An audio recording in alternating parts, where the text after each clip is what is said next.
si je vais en Inde cette année, ou même l'année prochaine, après, combien devrais-je débourser pour 2 semaines en Inde? La question se pose parce que je réfléchis beaucoup à ça et j'ai beaucoup de crédits à rembourser. Donc combien devrais-je débourser pour un voyage avec billets d'avion compris et tout ça? Donc alors, j'ai fait le calcul, en fait, j'ai vu qu'il y avait des billets d'avion. Les moins chers que j'ai trouvés, c'était vers 600, un truc comme ça. Mais il y avait comment dire, d'escales, en fait. Il y avait plein d'escales. Et après, faut trouver le bon billet, hein. Mais pour ma part, ce qui m'a le plus plu, c'était un billet vers 900 euros. Et donc, avec la Lufthansa. Et ce billet en question, il faut. Bah, en fait, dans le billet, il est compris aller et retour. Enfin, dans le truc de 900 euros. Dans, dans les 900 euros, il y a le billet retour il y a le billet aller et retour. Et donc, euh, du coup, ouais, donc combien devrais-je débourser là-bas, enfin pour un voyage total en Inde? Moi, je pense que je devrais avoir au moins le double du billet d'avion, en fait. Même si je réserve avant, il faut que j'ai le double, que je mette de côté le double. Donc, du coup, il faudrait que je mette quelque chose comme 2000 euros de côté. Ça va être très dur. Ensuite, il y a l'hôtel.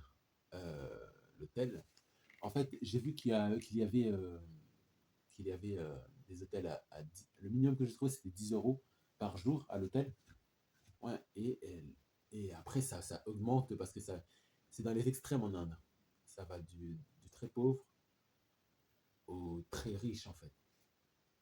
Et enfin, du pas cher au très riche, en fait. Et j'ai vu qu'il y avait des hôtels à 10 euros et après, ça montait à 100 euros, même plus. Donc, du coup, voilà quoi. Donc, après, si j'y vais, ben, après, il faut que je prenne une chambre individuelle parce que dans les dortoirs, parce que j'ai testé, déjà je suis allé à Paris il n'y a pas si longtemps et j'étais allé dans un dortoir, j'ai quand même eu peur des vols et tout ça. Alors, dans un pays, c'est riche, c'est dans un pays riche là, mais il y a quand même beaucoup de pauvres et si je vais dans un truc bas de gamme, dans un hôtel bas de gamme, j'aurais quand même peur pour mes affaires. Surtout que je ne suis pas du coin, donc si je me fais voler des choses, et ben après c'est chaud, hein, parce que c'est mon billet d'avion et tout ça dedans. Et voilà, donc c'est pour ça que je disais que il fallait avoir au moins un minimum le double pour y aller, parce que si y a mon billet d'avion dans mon sac et qu'on me vole mon sac ou je sais pas quoi, ben, c'est pour ça qu'il faudra que je prenne un hôtel individuel, donc ça va augmenter bien sûr le prix. Donc ce sera au minimum 20, je pense, un truc comme ça, 20 euros, 15 euros, un truc comme ça, le moins cher que je trouverai. Et donc voilà, donc déjà il faut que je pense à ça. Donc ouais. Et après pour la vie sur place, on m'a dit que c'était vraiment pas cher. Donc du coup la vie sur place pour la nourriture et tout ça, c'est pas cher. Que tu sois riche ou pas riche, c'est pas cher du tout la nourriture et tout ça, la vie là-bas, c'est pas cher. C'est surtout pour les hôtels, des trucs comme ça, où ça peut augmenter très haut. Après, il y avait le sujet auquel je voulais aborder. Alors pourquoi l'Inde est un pays à la fois très riche et à la fois très pauvre? Ouais, on voit toujours les films de Bollywood avec des grands mariages, plein de saveurs et tout ça. Mais en même temps, on se dit, il y a toujours des rumeurs comme quoi l'Inde est un pays pauvre et tout ça. Que l'Inde est un pays pauvre. Alors, moi, ce que j'admire aussi, c'est le fait que l'Inde soit sortie de la pauvreté, en fait. Parce que la seule chose que l'Afrique n'a pas réussi à faire, après que les Blancs occidentaux soient partis de l'Afrique, bah, l'Afrique ou même Haïti n'a pas réussi à se relever en fait. Haïti, mon pays d'origine, aux Antilles, on l'a surnommé la perle des Antilles. Et Haïti n'a pas réussi à se relever en fait. Haïti n'a pas réussi à. Enfin, au début, dans le siècle dernier, Haïti était assez riche. Mais après, ça s'est dégradé, ça s'est dégradé. Et ça, c'est lié à quoi? Oppression liée oppression liée aux pays occidentaux et tout ça. Oppression, au boycott, à la déstabilisation. Et c'est pareil pour l'Afrique. L'Afrique a été déstabilisée. Euh, Chaque année, des politiciens meurent en Afrique parce que les Occidentaux assassinent chefs d'État et chefs d'État et politiciens. Et donc du coup, ben, on se demande pourquoi les Occidentaux ne font pas ça en Inde. Alors, moi, je ne connais pas bien l'histoire politique indienne, mais ce que je sais, c'est que les Britanniques ont essayé de faire un peu la même chose qu'en Afrique, parce que j'avais vu dans un documentaire, un court documentaire, que l'Inde était l'un des pays les plus puissants d'Asie. Il y a pas si, il y a pas si, il y a pas si longtemps que ça en fait. Bon, avant, il y a un siècle quand même au moins. Mais l'Inde était aujourd'hui aussi, l'Inde est un pays les plus puissants d'Asie. Mais je veux dire, il y a eu une période où l'Inde était très bas, et c'est dû à la colonisation britannique. Parce que les Britanniques sont venus en Inde et ont monté les uns contre les autres, notamment avec les croyances, dans l'unique but de, de voler leurs ressources en fait, et de faire tomber un adversaire qui aurait pu être, être, un, être gênant en fait. Mais chose que... Alors, pourquoi l'Inde s'est relevée et pas l'Afrique? Et pourquoi les Occidentaux ne continuent pas leur petit... leur petit... comment dire? Leur petit... leur petite magouille, comme ils le font en Afrique? Alors, pour moi, il y a plusieurs raisons. Soit ils ont prévu le coup longtemps avant, et un jour ils le feront avec l'Inde. Par exemple, ils le laissent monter très haut dans le but, par la suite, de le faire passer pour le méchant, comme pour l'Allemagne nazie en fait, et ensuite de le faire tomber en fait. Mais ça, c'est qu'une hypothèse en fait. Mais le truc, c'est que, ouais, il n'y a pas de. L'Occident ne déstabilise pas l'Inde. Ce qui fait qu'il y a de la pauvreté en Inde peut être dû au fait que. Ouais, peut-être que les Occidentaux ne déstabilisent pas l'Inde, mais peut-être que l'Inde a une politique moins agressive que l'Europe en Afrique. Et donc, c'est peut-être pour ça que. Parce que l'Afrique, c'est vraiment l'un des territoires sur cette planète qui comporte le plus de richesses dans son sous-sol, dans son, dans son sous-sol et tout ça, dans ses produits, dans ses forêts et tout ça. L'Afrique a de l'or, a des diamants, a des gisements de gaz, de pétrole. Et donc, du coup, ben, d'ailleurs, on n'entend jamais parler les Indiens en Afrique. Parce qu'ils ont une politique pas du tout agressive comparée aux Occidentaux et au gouvernement de Macron, anciennement de celui de Sarkozy, anciennement de François Hollande et tout ça. Mais le truc, c'est que, et déjà en plus, il y a pas de franc CFA, il y a pas tout ça. Et du coup, ben, après, il y a pas. Après, ouais, l'Europe, après les Britanniques, en fait, je crois qu'il y a que les Britanniques qui ont essayé de déstabiliser l'Inde.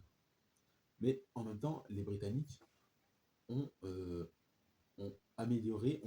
C'est grâce aux Britanniques que les grandes villes structurées ont pu voir le jour, en fait. C'est grâce aux Britanniques que, par exemple, à Mumbai, l'architecture des villes a pris un style particulier, un style assez britannique, un style particulier, moderne, grâce aux Britanniques. Parce que les Britanniques ont apporté la technologie de la maçonnerie et tout ça. Ouais, ils ont apporté un peu de culture occidentale, ce qui a fait que, d'ailleurs, dans Bollywood, il y a beaucoup de, il y a beaucoup de films qui tournent à Mumbai. Et, et Mumbai, c'est clairement une ville, d'après ce que j'ai pu voir sur Internet, qui a été son architecture a été influencée par la technologie britannique. Mais après, c'est sûr. Mais voilà quoi. Donc, mais après, c'est sûr, l'Inde, après les Britanniques, il n'y a aucun pays qui a essayé de déstabiliser l'Inde. Après, je ne connais pas la politique indienne, mais il n'y a aucun pays qui a essayé de déstabiliser l'Inde. Parce que les Indiens sont soudés en fait. Les Indiens sont hyper soudés. Et les Indiens sont hyper soudés. On devrait avoir ça dans notre communauté, des gens soudés, mais en Afrique, il n'y a pas ça en fait. On parle de communauté noire, mais il n'y a pas de. On n'est pas aussi soudés que les Indiens. Euh, c'est ça le truc, parce que si les Africains étaient soudés, il y a bien longtemps que les, que, qu'on n'accepterait plus que les chefs d'État et tout ça soient assassinés, que les politiciens africains soient assassinés pour un rien, pour un oui ou pour un non par les États-Unis ou par, je sais pas, l'OTAN et tout ça. Donc c'est ça le truc. L'Inde n'a jamais été déstabilisée par quiconque. Après, ce qu'on peut voir aujourd'hui, c'est comment dire, ce qu'on peut voir aujourd'hui, c'est par exemple des conflits liés aux frontières et tout ça. Mais il n'y a pas de. Ah, il n'y a aucun pays qui essaie de déstabiliser l'Inde. Et c'est pour ça que l'Inde grandit, parce que les Indiens sont soudés et ils sont hyper soudés, les Indiens. Ce qui fait que si par exemple un Chinois ou je sais pas un autre pays du monde essaye de. Parce qu'en fait, il est très dur d'obtenir la nationalité indienne. En fait, il est quasiment impossible d'obtenir la nationalité indienne. Pourquoi? Parce qu'en fait, si on regarde bien, pourquoi il est pratiquement impossible d'obtenir la nationalité indienne? Déjà pour le visa, je crois que le visa il est trop court ou je sais plus quoi. J'avais fait ça, c'est un peu forum ou quoi. Mais le truc du fait qu'il est impossible pratiquement d'obtenir la nationalité indienne, c'est qu'il faut avoir un travail là-bas. Donc déjà, trouver un travail en Inde, c'est super difficile. Parce que le marché de l'emploi, il y a de l'emploi en Inde, c'est sûr. Mais pour le nombre d'habitants, euh, et déjà pour quelqu'un qui ne vient pas, qui n'est pas né en Inde, c'est super difficile. Donc c'est pour ça qu'il est difficile pour un étranger d'obtenir la nationalité indienne. De plus, donc si on veut parler de, bon, ça je parlerai dans une autre vidéo, comment obtenir la nationalité indienne. Mais le truc c'est que voilà, pour un Chinois je sais pas, un autre pays du monde, pour construire des entreprises et tout ça, ils mettent des barrages euh, parce qu'ils préfèrent, ils préfèrent privilégier les commerces locaux et tout ça. Et donc, du coup, ben voilà quoi. C'est pour ça que l'Inde n'est pas déstabilisée, parce que il filtre les individus malveillants qui pourraient les déstabiliser en fait. Et donc voilà. Ouais. Voilà. Donc du coup, voilà, j'ai parlé de l'économie indienne et tout ça. Mais je ferai une vidéo plus détaillée, parce que là, je parlais un peu de mon voyage et tout ça. C'était surtout pour parler de, de l'économie pour un voyage, parce que pour 2 semaines de voyage en Inde, eh ben,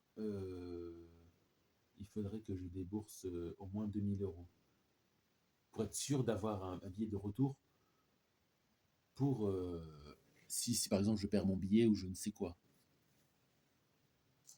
Et oui, parce qu'il faut un billet de retour.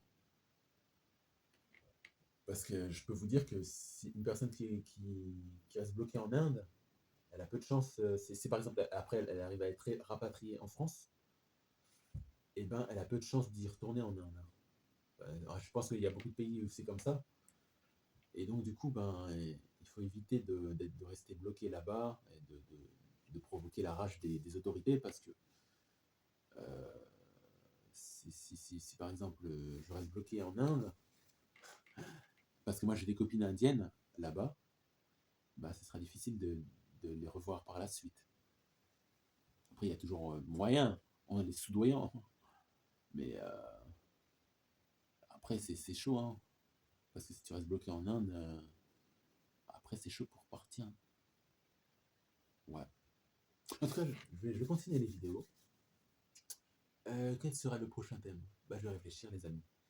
En tout cas, je vais essayer de diversifier, de ne pas parler que sur l'Inde, mais de diversifier aussi avec mes projets, mes projets professionnels, mes projets spirituels et tout ça.